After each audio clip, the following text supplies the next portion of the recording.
Welcome to the Cookbook, where we invite guests on to share the ingredients of what has helped make them the successes that they are. All of it, the good, the not so good. You're not going to find anything half-baked here. And our kitchen gets messy sometimes. That's when the fun starts. So come on and join us.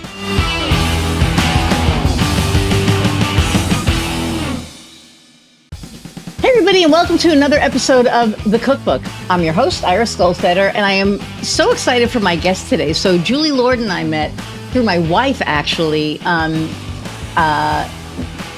last year. I guess we go to AIST, which is the, American Iron and Steel Technology Group, I think. She can correct me on that.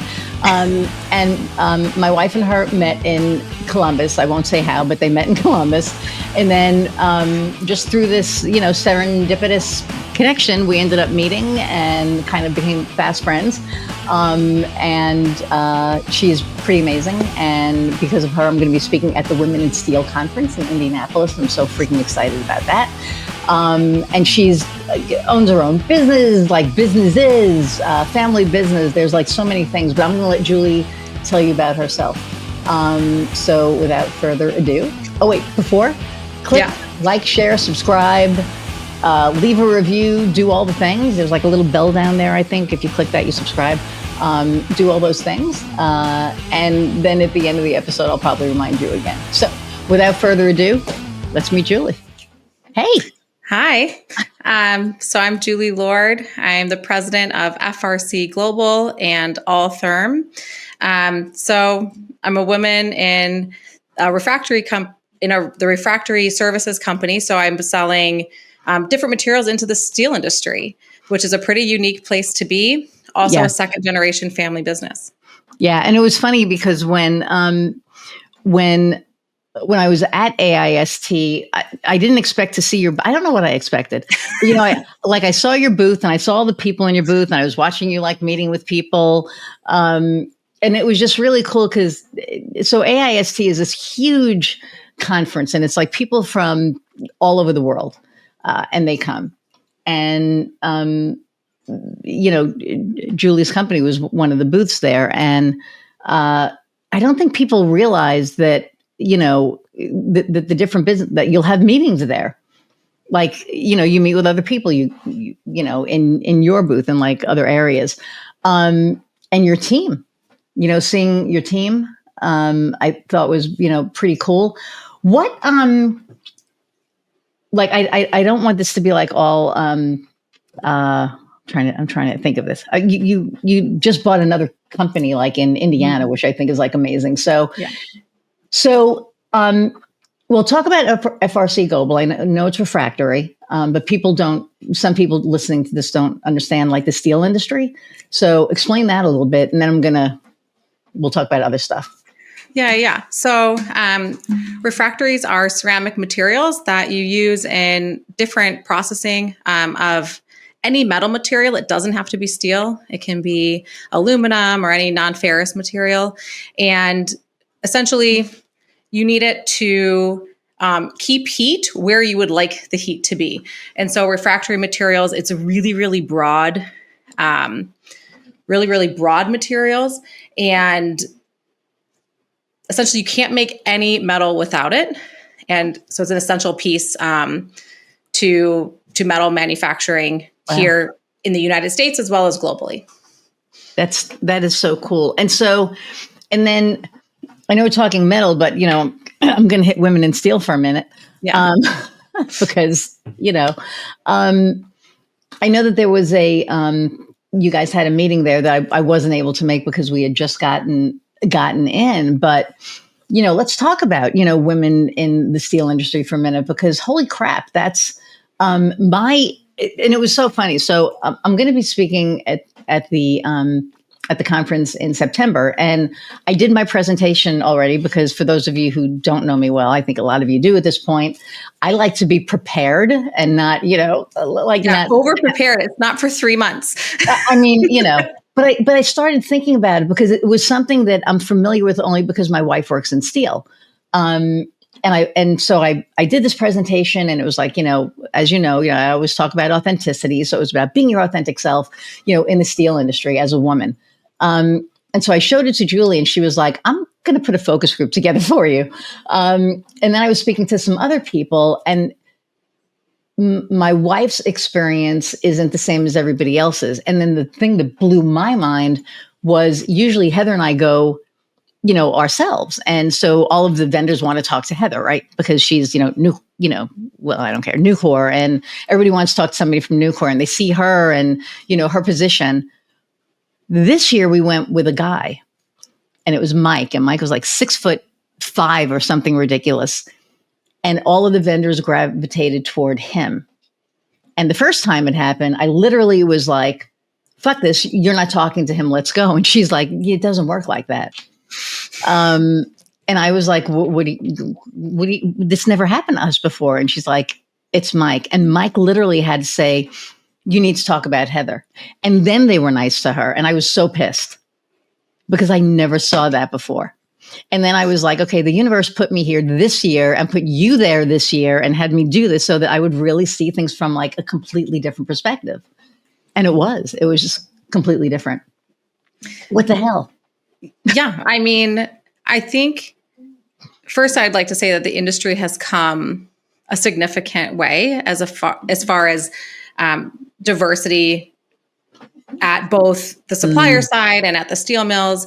And I don't know if it's just, the times that are changing. And also, we've done a lot of work at the association to be making sure that we're creating a space that does feel inclusive and that you can belong. And I think that's really why.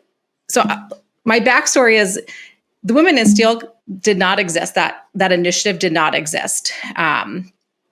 And so I originally joined when I came into the steel industry, right? I'm in a family business, so it's sort of inherent. A lot of us have this story of coming into the industry because our dad, our grandfather, our mom, whoever.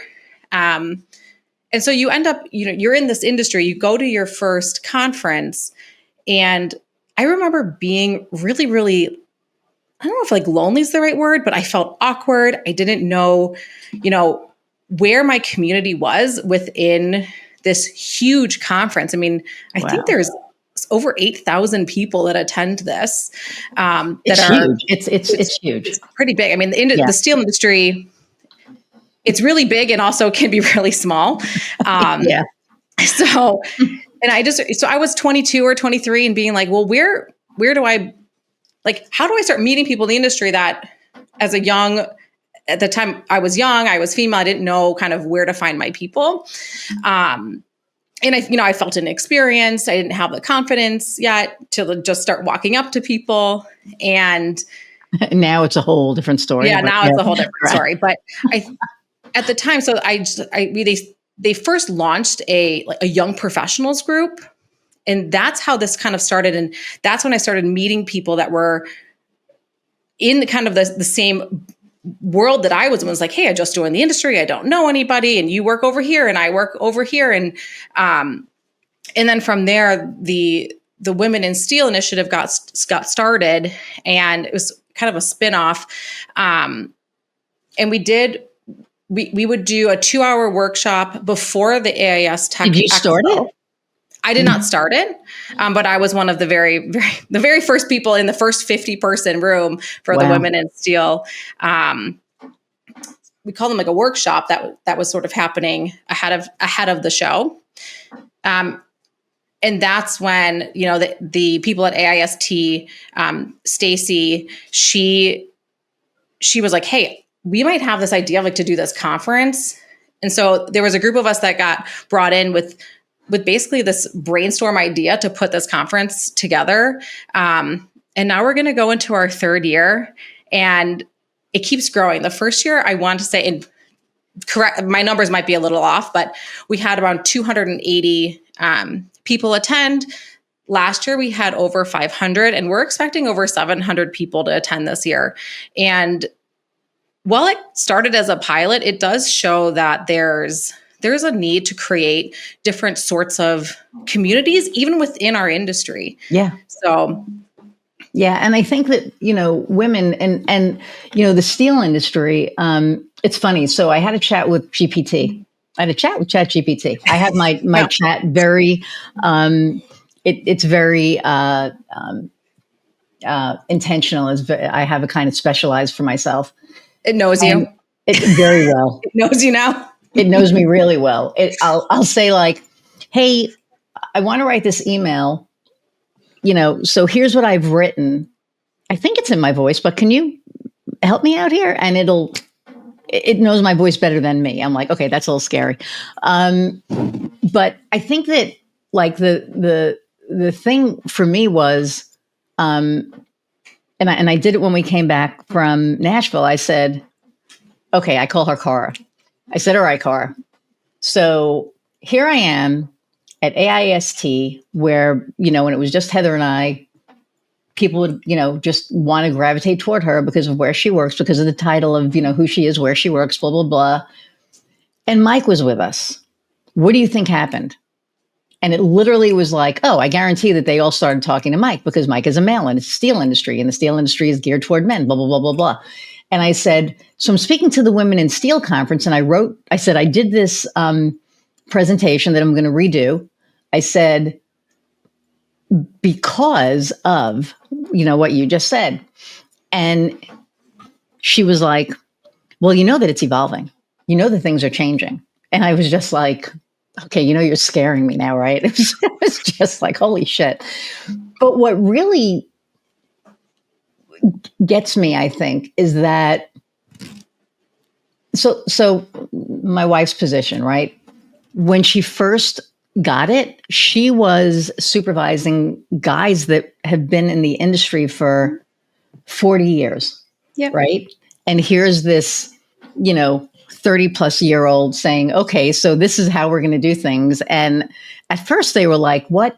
But then she gained their respect. And there's nothing that her guys won't do for her now. Like because they know that she cares, they know that she listens. And I think that the difference in women in steel and guys in steel is that women in steel actually lead with empathy. There's a different way to lead. And we could talk about the leadership piece in a minute, but I just think that women in general lead with, we listen. We don't just, it's not like we're, what's the word I'm looking for? It's not like we're dominating somebody. We're trying to understand them and have that conversation and guide them and help them grow. So what do you see? Like, what differences do you see with that? Because I'm sure you've had to see something's change, right, in between now and then. Yeah, I think that because the industry is expanding to become a lot friendlier place to work, I think for anybody, you are going to see things shift and continue to shift. But there's still going to be a bias out there, right? I'm 5'4", and I can, but you're like a giant. I'm walking you're through my a sea height of 6 foot tall men, and so I mean, there is going to be like I can get a little lost in the in the actual crowd. Well, yeah, I mean, yes, yeah. Yeah. Go to the top of the systems booth and look down. You'll find, But yeah, I think that the industry is changing, becoming more friendly, and it depends on the company that you're working for. There's a lot of steel companies out there that have done a absolutely terrific job of doing what they can to really expand who's going to be comfortable working there. And of course, there's some other ones that maybe are more difficult to work at, but that was really a shout out my wife's company, and she may yell at me, but Nucor, I think they're like at the forefront because they will, if you put the work in, if you show the initiative, there's, anybody can get ahead. And I love that. And they're just a great company. So, but go ahead. I mean, Nucor obviously is fantastic. There's a lot of other great steel producers out there. Mm-hmm. And I think that creating a community where people can go and talk about the things that are difficult, the challenges that are still out there, and not sweep them under the rug as if they don't exist, right? When you pretend that something's, I don't know, you just like, there's certain things that should be talked about. And by creating certain, I don't know, for us, the Women in Steel conference really is the platform for people to be able to network and like see each other in a place that is a safe zone to share stories and get ideas and get advice.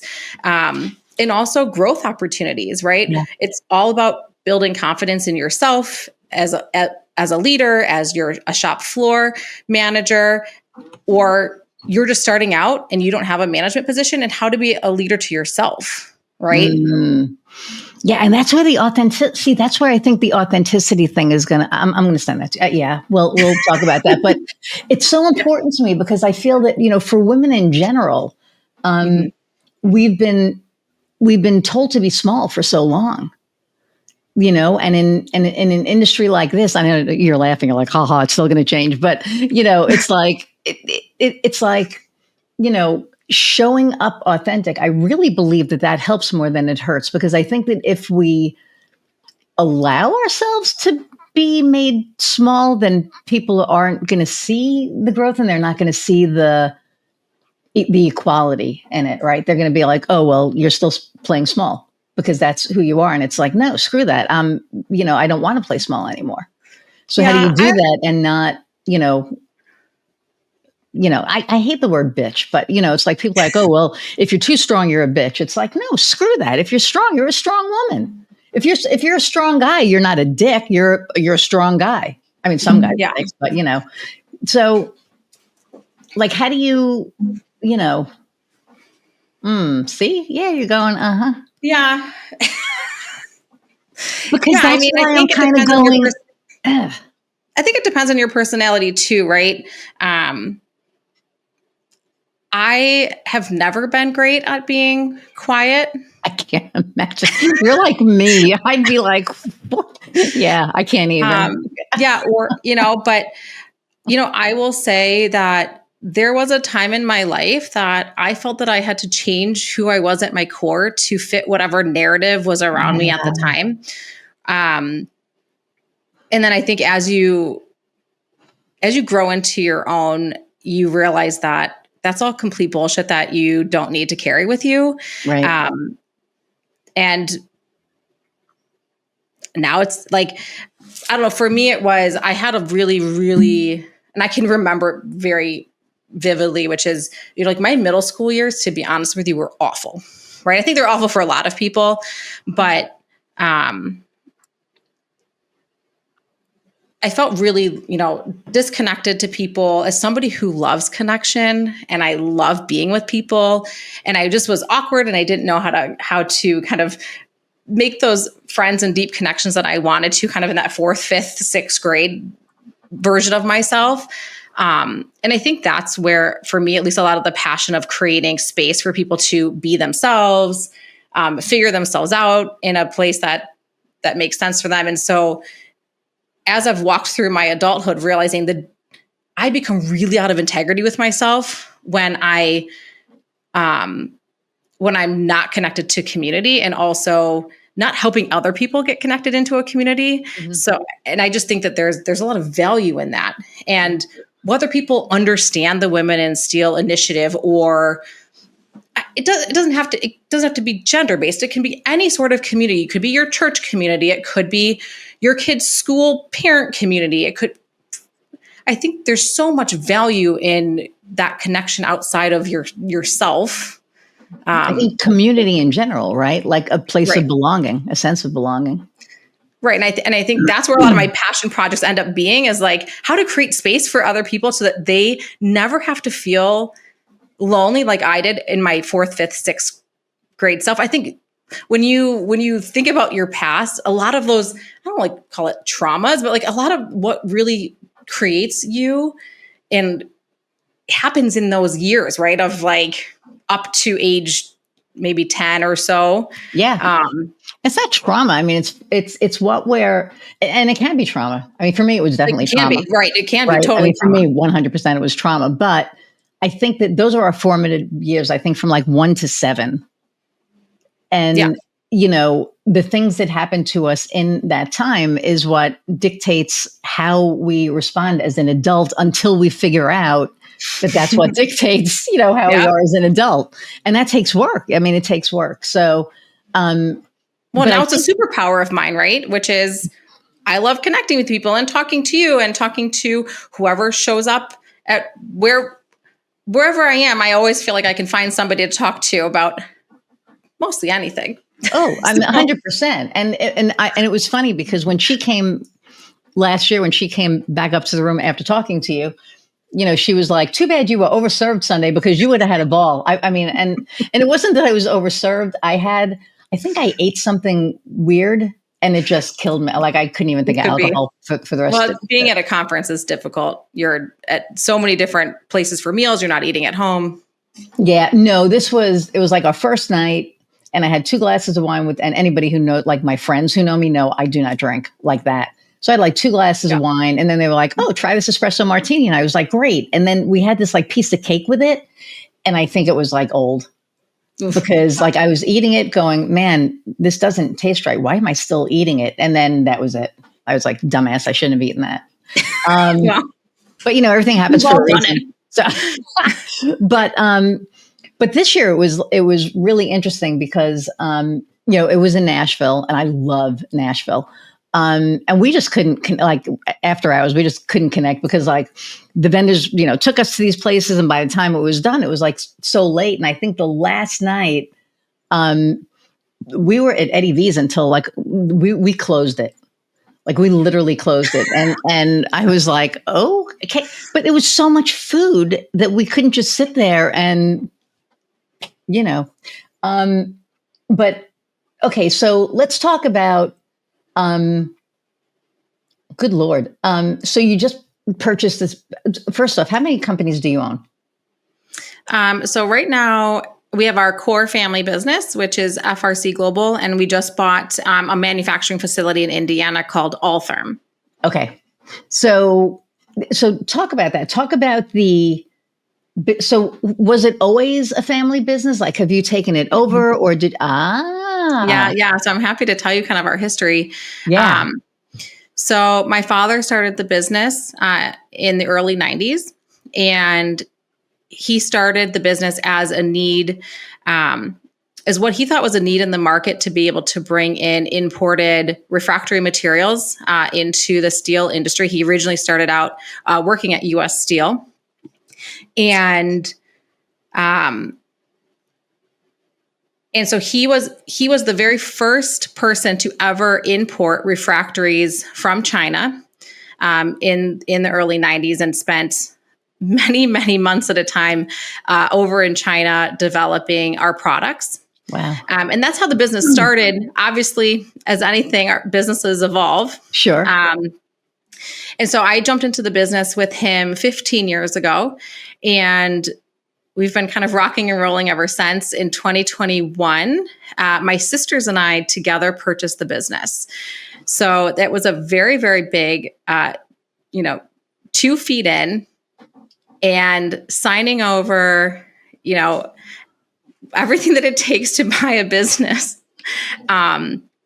And so we now own, all 3 sisters own 100% of the shares of the business. So we are privately held.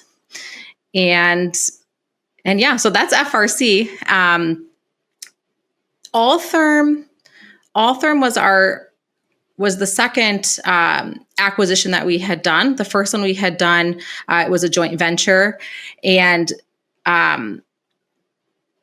that one we ended up selling to our partner in that joint venture. And then this one, they were actually a customer of ours. And so we were selling them the ceramic fiber products that they needed to then make their materials. Wow. So that they could then do installations in the industry. And, I kind of had looking at them for a few years. COVID happened kind of right in the middle of that. And we circled back to it post COVID and really took a look at acquisition as a potential for us. And so we bought them in the fall and off we go. Amazing. I love that so much. So you started out as entrepreneurs, but your dad didn't. Your dad worked for US Steel and then he was like, I'm going to do this thing. Yeah. My dad is a ceramic engineer. So, and also my sister is a ceramic engineer from Alfred University. And yeah, I think he looked at a need in the market and decided to go out on his own and make it happen. Which is amazing. So this is going to lead into like the only question that I ever try to ask here is, like, what advice would you have for somebody who's thinking about becoming an entrepreneur? Because that's a big jump going from that to this, especially in the steel industry or in the metals industry, right? Yeah. If Materials. I had to give, and I think it doesn't matter what industry you're in, if you want to be an entrepreneur, is you're going to get a lot of no's and you're going to get like, there are certain days that you actually are not positive of if you made the right decision, right? Gosh, I pulled the trigger on it. Did I invest in the right way? Was it the right decision? And you have to be okay being uncomfortable all of the time. Yeah. Right. Sometimes you don't know if a decision was the right, I'm using the right one. And let's say right is profitable or something like that. It could be a long time before something pans out and like, you know what? I took that risk and it worked out for me. And it's also being comfortable with knowing that you might take a risk and it's not going to work out and being okay that was the learning opportunity that you needed to then maybe in the future make a decision that will pan out. Ooh, so I love that. Yeah, because not everything's going to work. So. No, and I always say like overnight successes take like 10 years, right? So, I think it's being principled in it, right? It's it's just being okay with like, well, I'm not sure, and this is making me really uncomfortable, and I'm going to do it anyway. Mm-hmm. And know that I've surrounded myself. The piece of advice that my dad always gave was surround yourself with people that are smarter than you can trust to give you the information you need to help make the best decision. Right.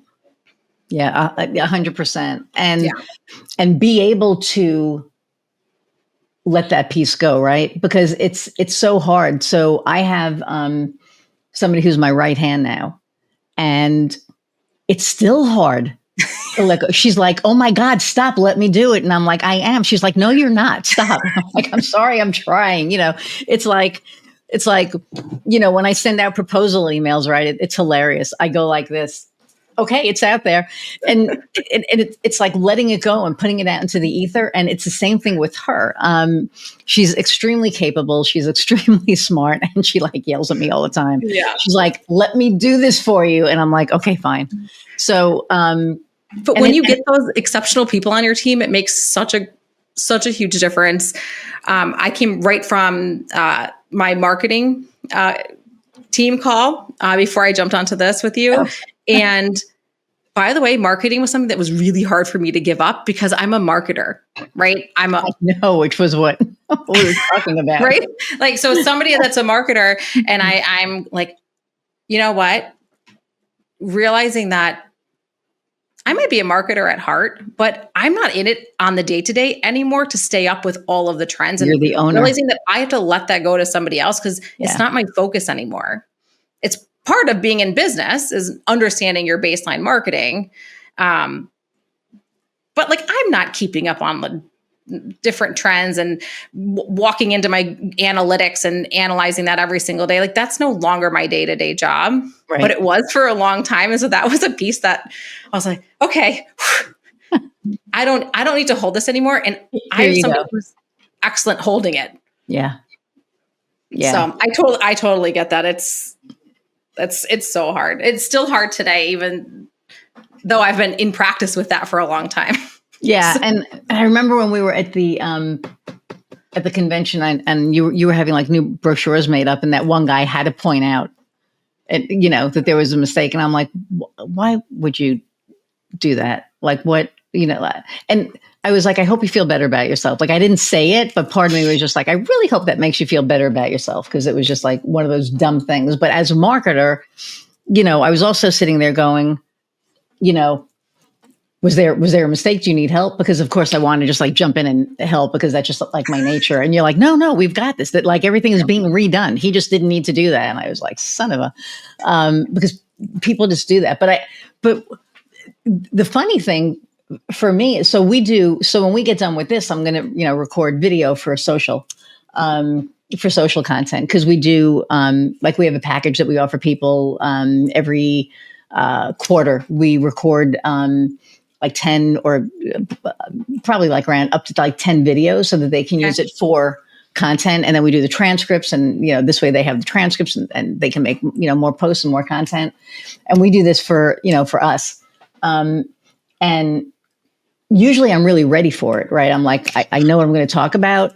And I end up getting involved in a lot of crap that I probably shouldn't have last week. And I had a list of what I was doing, and I ended up reading stuff.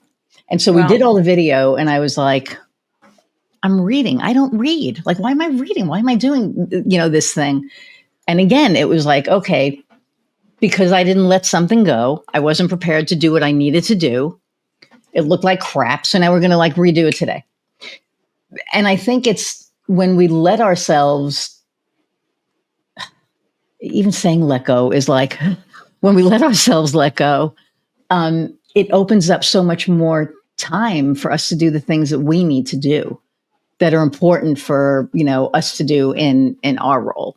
So I think that that's really cool. So, okay. So you bought this other business. Now, are they still running it, or are you ladies running in and, changing the way that it's operating? Yeah, I think anytime that you buy a business, the first thing is that, kind of looking at their operations, what's going well for them, what's not going well. I think in a lot of times, especially in some of the older businesses, they do need some tweaking, right? They don't have a marketing presence. Maybe they don't have an ERP system. Maybe they don't have clear processes and procedures in place. And so those are the type of things that we will go in and do. But they're excellent at making what they make. Like, that doesn't need to be touched, right? Let them be experts in what they're doing, which is the manufacturing. And we will come in and kind of make some of the back end tweaks that make it work within our bigger company. But I don't run the day to day there. We have a director of operations that takes care of the day to day. Although I like to pop in and just say hi to everybody, see how it's going. I'm in over Indiana from all the way up north, So, but you have to let me know next time you're in, and I'll meet you. Yeah, I will. It's not that far, but yeah, and I love that, because I think, as a marketer, I go into businesses, and I, if something's working, I tell them, this is great. You're doing a great job. Keep doing it. Keep going. Yeah, keep doing it. Like, don't stop. Here, all right, we could tweak this a little. This is probably why you called me, right? And it's like identifying that, and it's also not making people feel crappy about stuff, especially if you're coming in and taking over, a business. That's scary, right? For the people that are there. It's probably scary and stressful for you, because now you're like, holy shit, I have to make changes and do certain things. It's stressful for me. I think it depends on like how you communicate it with them. And, they were a family business. We're also a family business. And so coming in with some empathy and also excitement, just like, we're so excited to be able to run this business for the next 30 years. The owners before had the business for, I think it was over 40 years. Wow. 45 years. And so, so you're essentially picking up the mantle. Right. And I think that there's some magic that can happen when you're doing a generational pass down of a business, or in this case, maybe a few generations were down, is that you get to breathe life into something that might have had its doors closed had you, had you not. And so that's where I have a ton of passion. I think keeping manufacturing here in the US is really important. I'm an importer, right? That's what I do. But what FRC in our core business really does is the connector piece between manufacturing facilities from all over the world and bringing them, to the market in North, Central, and South America. And this was just one of those other cases where this was a local manufacturing company located close to the mills that it serves. And it has a great product, and I wanted it to live on. So that's so great. Now it's under our umbrella. Yeah, but it's great. I mean, how it just fit, right? And you were able to see that, because a lot of people, might not have seen that, right? But you're a visionary, so you see that, and I think it's pretty cool. I think the other piece to it is like the empathy piece. And I do think that is a women's superpower. I think guys have empathy to an extent, but I don't think it's in their makeup to empathize. I think we're more in touch with our feelings on a more regular basis, and weren't told as children to stuff it down either, right? So I think there is a difference there too. As a mom of two boys, we talk a lot about feelings in our house. Good. And so, right? And it's important. Yeah. And feelings that could be considered scary feelings, right? That really deep anger that you might have, that really deep sadness that you might have. Those are all just human feelings. They're not necessarily good or bad feelings. They're just feelings. They're feelings. And so we talk a lot in our house on how to move. And this is probably coming a lot from my, conscious leadership training and background that I've been working on for the last 3 years, and moving feelings through your body as opposed to letting them get stuck. And I think, like, when you're talking about empathy, I think women can sense feelings a little bit easier in others. So like if somebody's starting to feel uneasy, like I'm very empathetic, so I can feel that within the room. Yes. Right? Yes. It's like crying at the commercials with the dogs, right? Like I'm on the couch, like sobbing, and like, well, why are you crying? Well, I'm sad that, the dogs, they need homes, and I want to give them all homes. And you can build a shelter at this point. So, so I think it just depends on all these different factors, but I do think that women typically can be more empathetic. And you were talking about, going through your feelings. I always say you have to, in order to get through it, you have to go through it, right? Because if you don't go through it, you're just going to be like, stuck at that spot. And then you won't be able to get to the other side. Yeah, I think it's like moving through the feelings, like noticing, like, God, that's not really sitting well with me. Like, what is that? Trying to figure out what it is. Yeah. Or, like, I'm really effing angry right now that this is happening, but not letting it completely take over your entire system and body that you can't make a decision. And by the way, there's great ways to get rid of anger, right? You can go outside and scream in the woods. There's lots of ways. Ice cubes are great. Right? You don't want to, the feeling of anger isn't the problem. Right. Right. It's, certain ways that you might screaming at somebody that's, not helpful. But you're right. Go in the woods. When my mom passed, I was really, really angry. And I went to therapy for it. And she said, go out and get 3 of the biggest bags of ice that you can buy. And I was like, okay, why? And she said, and I want you to take one bag. She goes, one bag at a time, and take a handful of ice and throw it at the wall. It's like breaking glass. But you're not breaking glass. It's ice. So you have that same, right? You're like throwing it and it's hitting the wall and it's exploding, but it's melting. It's not hurting anyone. It's not doing anything, but you're getting that anger out. Right. It's flowing through. It's got to let it flow through. My right bicep girl was like, because I kept throwing ice every single day for like 2 months. Well, there's those places now that you can pay to go smash stuff, right? Smash stuff, axe throwing. I mean, it's like all these things. There's all these outlets. You're right. We have a place here. I told Heather we need to go and just like smash. Yeah, just go like smash. Whatever. Right. They give you baseball bats and you go wail away at washing machines or whatever. I haven't done one, but the fact that we have outlets, I think that people are realizing that, you know, people in society are pretty pissed off about shit. And so, you know, we probably need an outlet. But you're right. It's like yelling at people. And I think that that's the difference between, you know, leading and dominating. And we were talking about that earlier. It's, you know, there are people that are in leadership roles because they want to dominate, and they shouldn't be in leadership roles. And then there's leaders who actually want to lead and help people grow, like yourself. And I think that that's, and like me, and, you know, that's the setup for the future. That's the, you know, we're coming and leading. And I know you wanted to talk about conscious leadership and Diana Chapman, the 15 commitments. So talk about that a little bit, because that, you know, I'm sure has a lot to do with the leadership piece. Yeah, I you know, she's one author of this particular methodology. She's one of the co-authors of that 15 commitments to conscious leadership.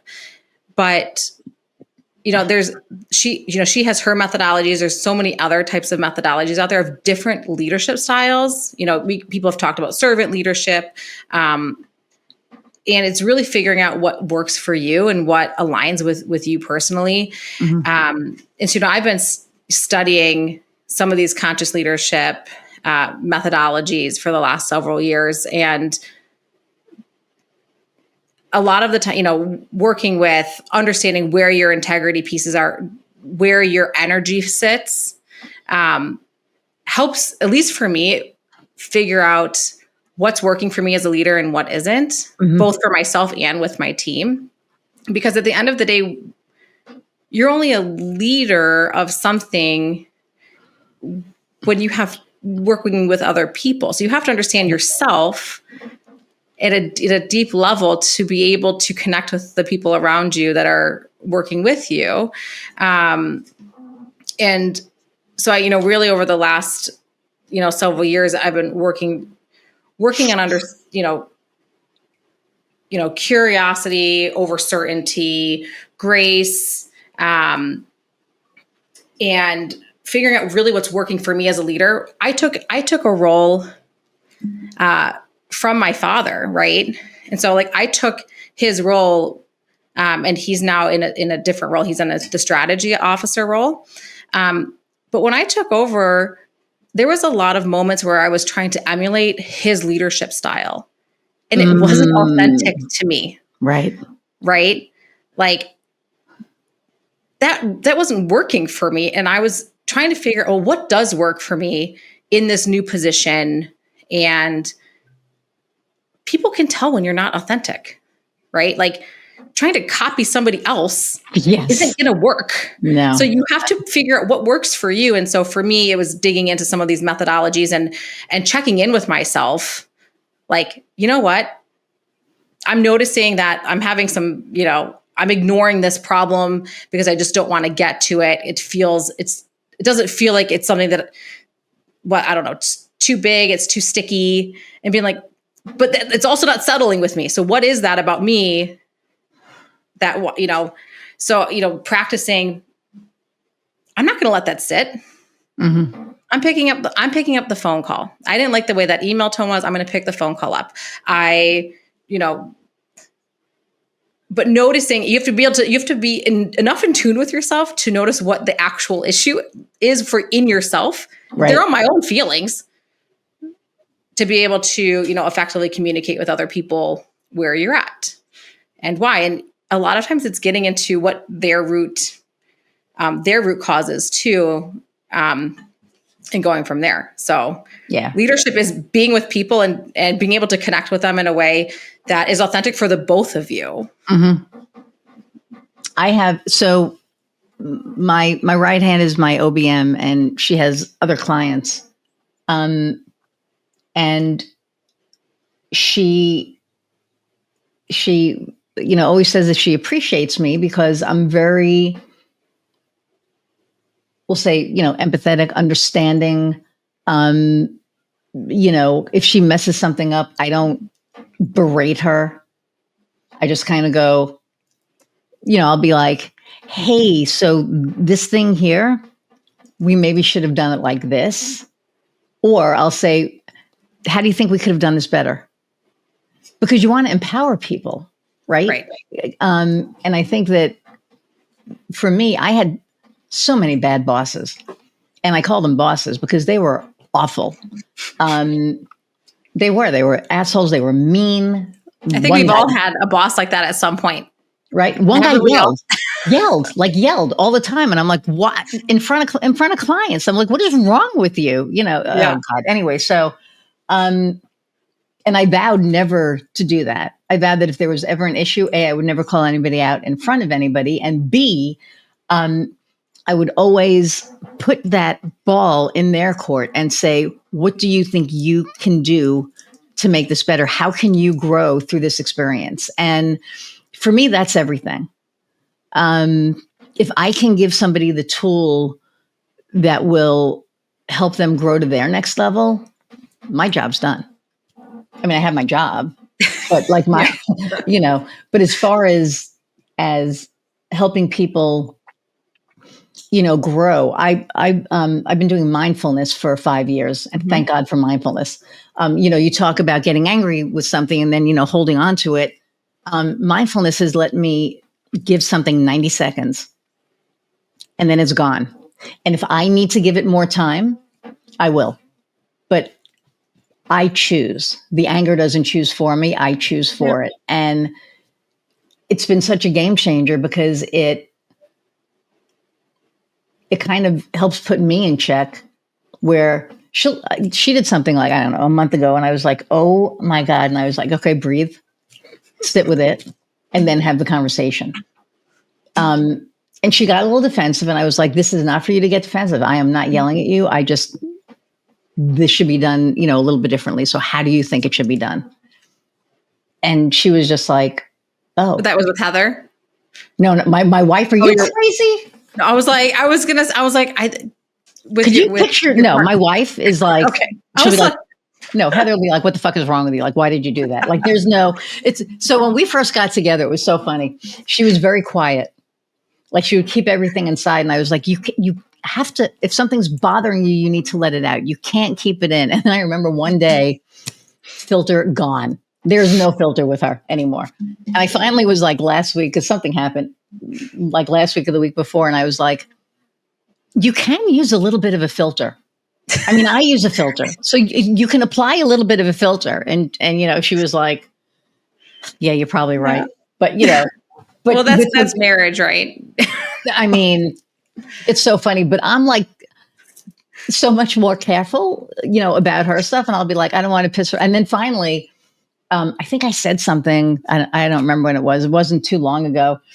And I was like, I'm not filtering it. I'm just coming out because I'm like annoyed. And I just said it. And she looked at me like, who are you? And I was like, see, that doesn't feel good, does it? Without a filter. And she was just like, oh, whatever, I was like, I'm just saying. So, because her, she's like probably the kindest person like in the universe. But she doesn't take shit anymore. Like at work, she stands up for herself. If one of the guys piss her off, she'll let them know. She'll do it kindly, but she lets them know. And I love watching her leadership style, because she's just so damn smart. And she knows she's smart, and she's got the empathy, and she also cares so much, and you can see it.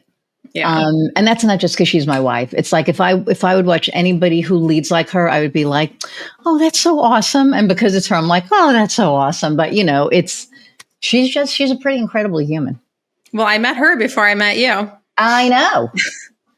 And I think a lot of times too, I mean, there's, you end up meeting people and connecting with people because you have an energy match with them. Oh, 100%. Right? Yeah. I remember when we first met, it was like, then now look, now we're on a podcast together. I know. Well, I mean, to me, that was a no-brainer at one point. It was just a matter of, making it, getting it to work. But when we actually got to meet in person, it was like, duh. Well, I felt like I've known you forever. Well, that was it. And it's like, we meet people virtually all the time, and there's like this energy that's there, and it's palpable. I mean, you can tell if it's good energy or bad energy. And when it's great energy, like, we had, and when we meet in person, it's like, sister from another mister. So it was, it was pretty cool. I'm just, like I said, I'm sad we didn't get to spend more time, but in September, I should have a lot more time.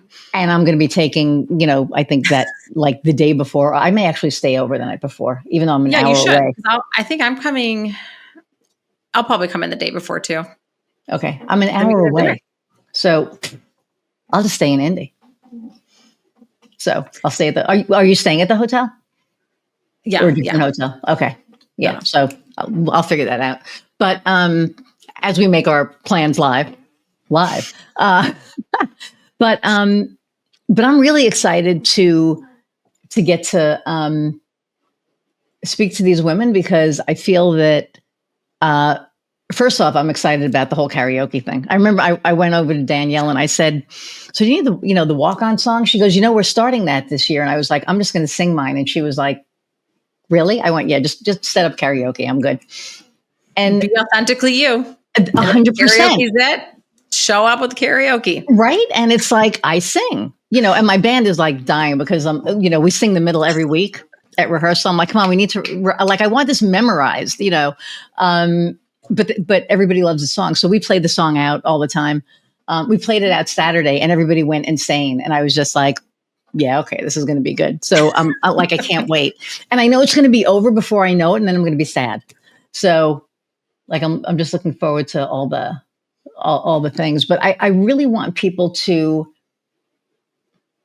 walk away like empowered, and also that whoever you are, it's okay. You don't have to be somebody else because you think somebody else needs you to be somebody else. Just be you. And I think, like you were saying, right, it's really important because one of my slides is be yourself, because who else, I think it's Walt Whitman, be yourself because nobody else can be you, or something like that. But it's true. And I think especially like when, and this is for anybody starting any new job. And I actually don't know if it matters what stage of career you're in.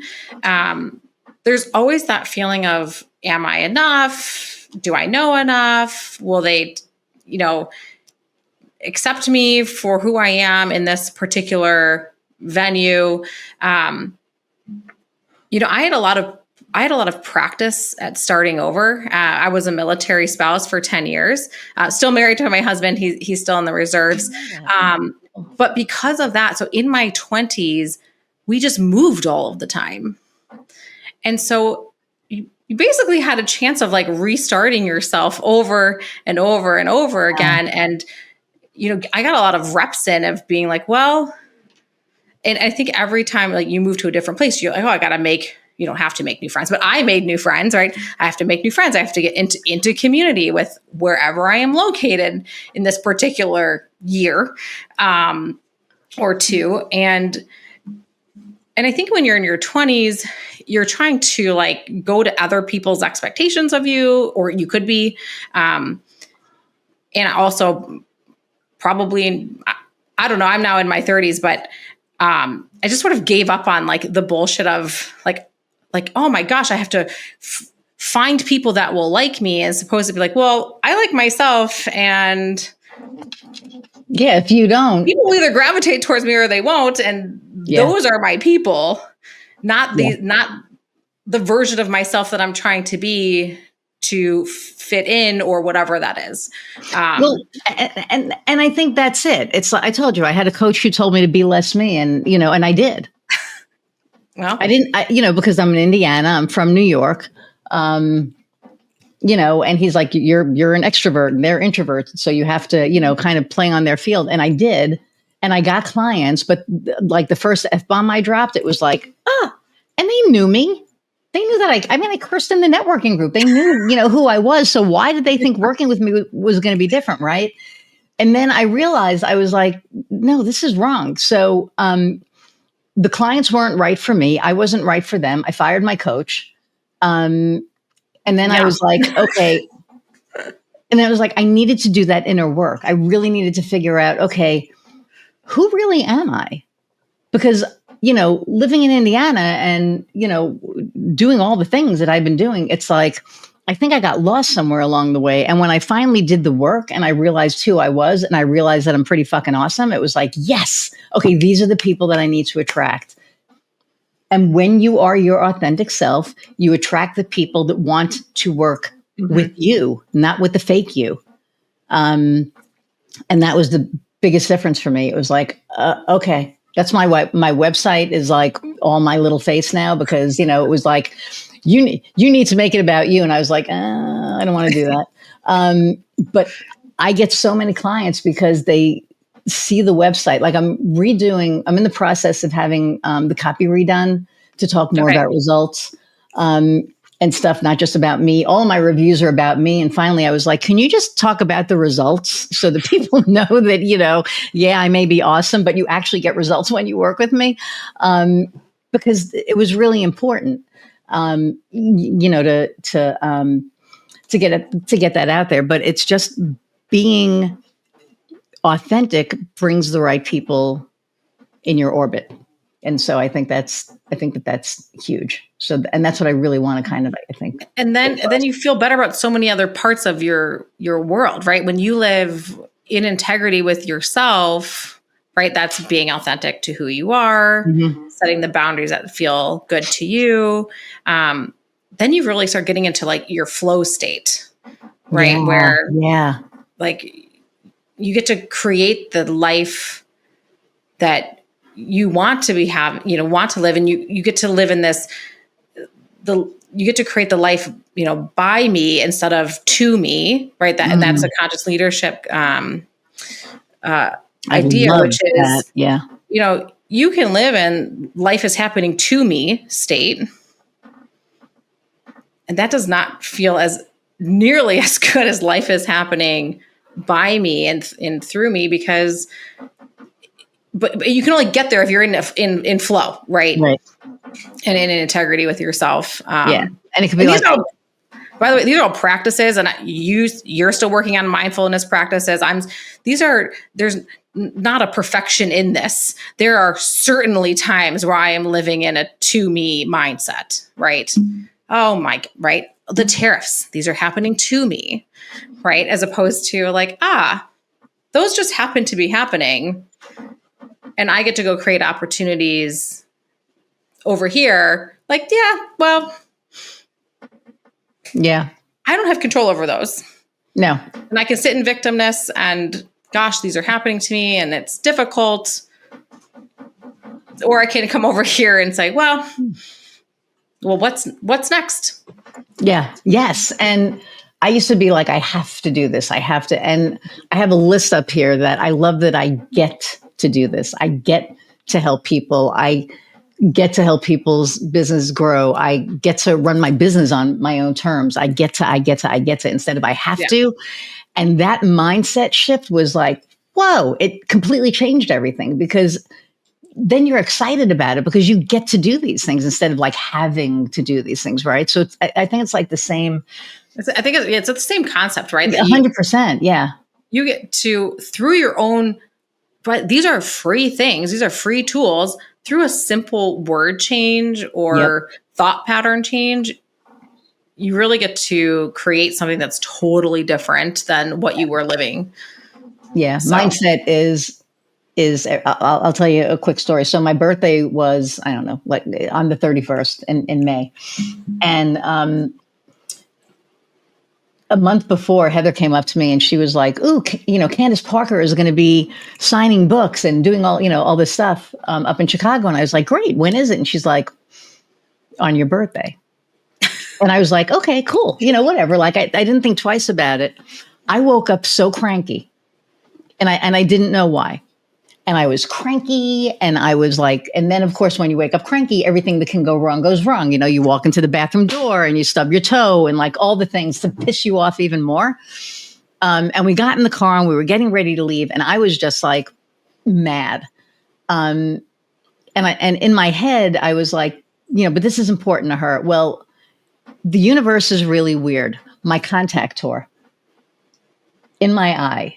And we were about, I don't know, a couple of blocks away. And I went, we have to go back to the house. My contact tore.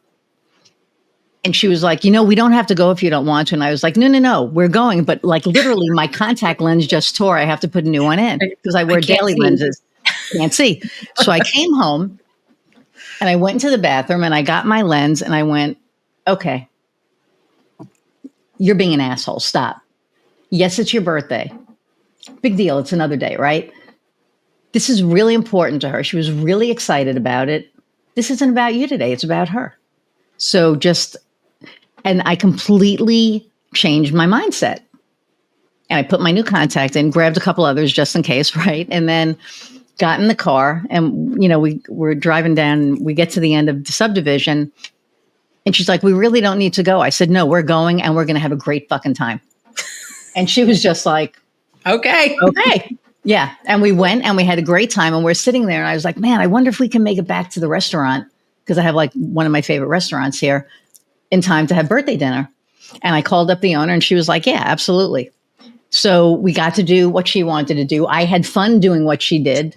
It was just like a really great day. And it started out crappy. We had a great day and it was all about your mindset.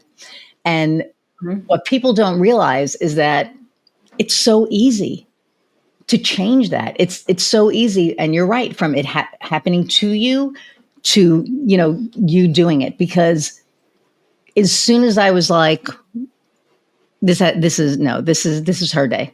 And I'm okay with that. Yeah.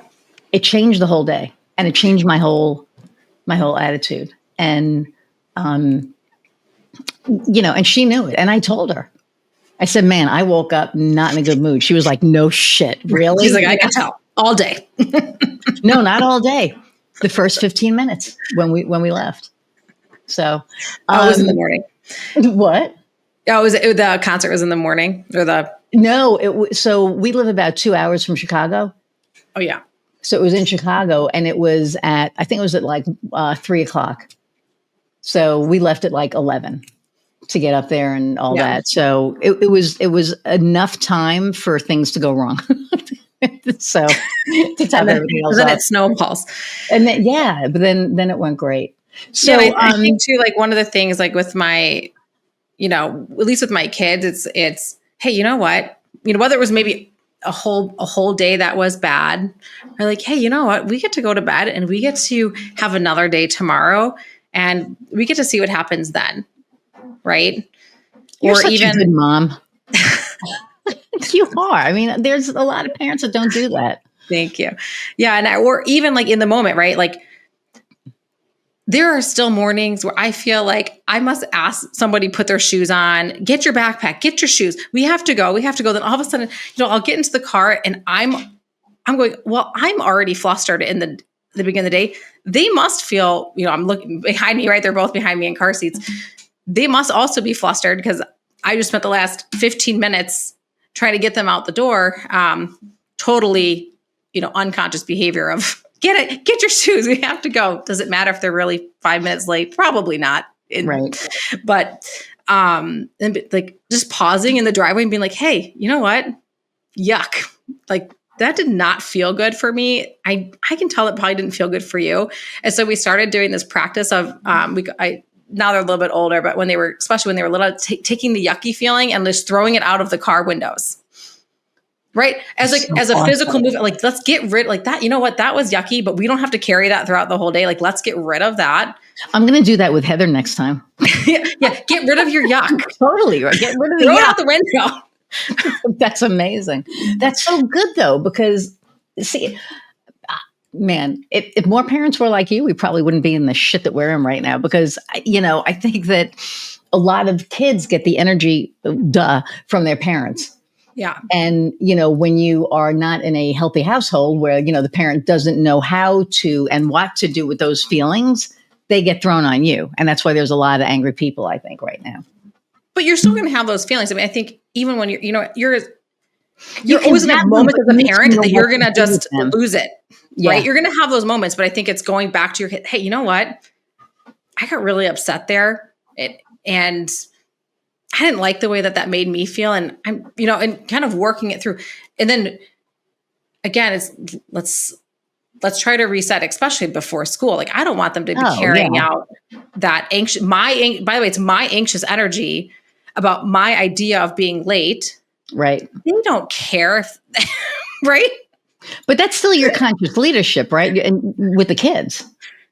Right. Because you are leading the kids, right? You're helping your kids grow in a really healthy, really feeling conscious environment. And that's big, especially when society tells you, don't feel, shove your feelings down, right?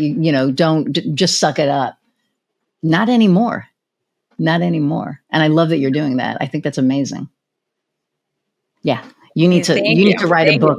You need to write a book on Children 101, because that's, I feel like I'm learning every day from them. And I spent probably too much time researching on how to, have some of these difficult conversations with them, and really it's difficult conversations with myself of things that I'm holding on to. Why is that too much time? You're probably spending the right amount of time. Yeah.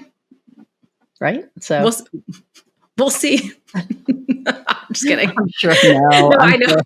I know. Yeah.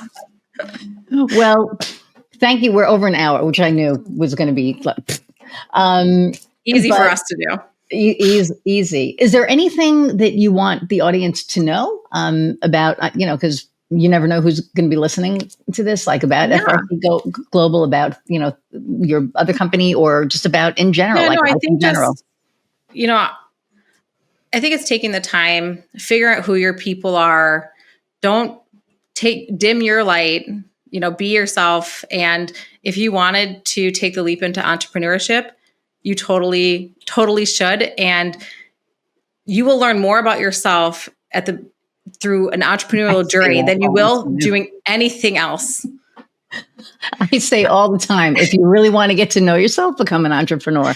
Yeah. Like, you have to sit with the 100%. Uncomfortable and your own shit, and like your own stuff that you tell yourself, and you have to walk through it to get to the other side.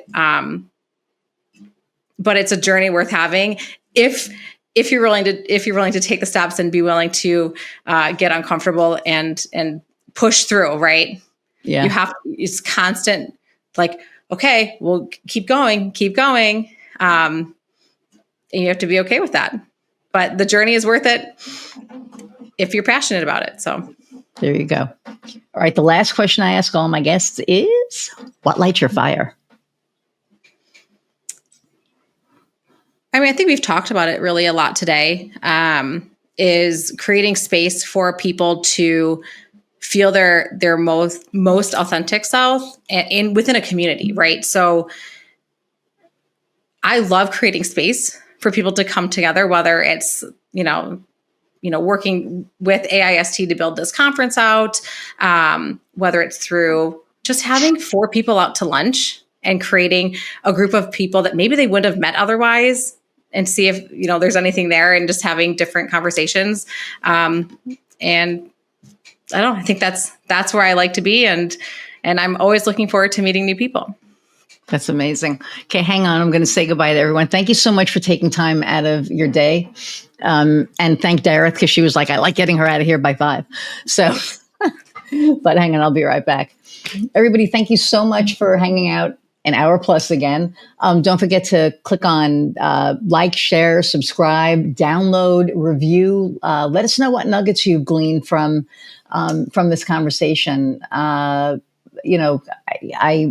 love all of my guests, and they bring value. Each guest brings like a certain value. And I think Julie has brought like, besides the entrepreneurial piece, the leadership piece. And I think that's really important for all of us, especially as entrepreneurs, as business owners, to be able to have those skills and that mindset.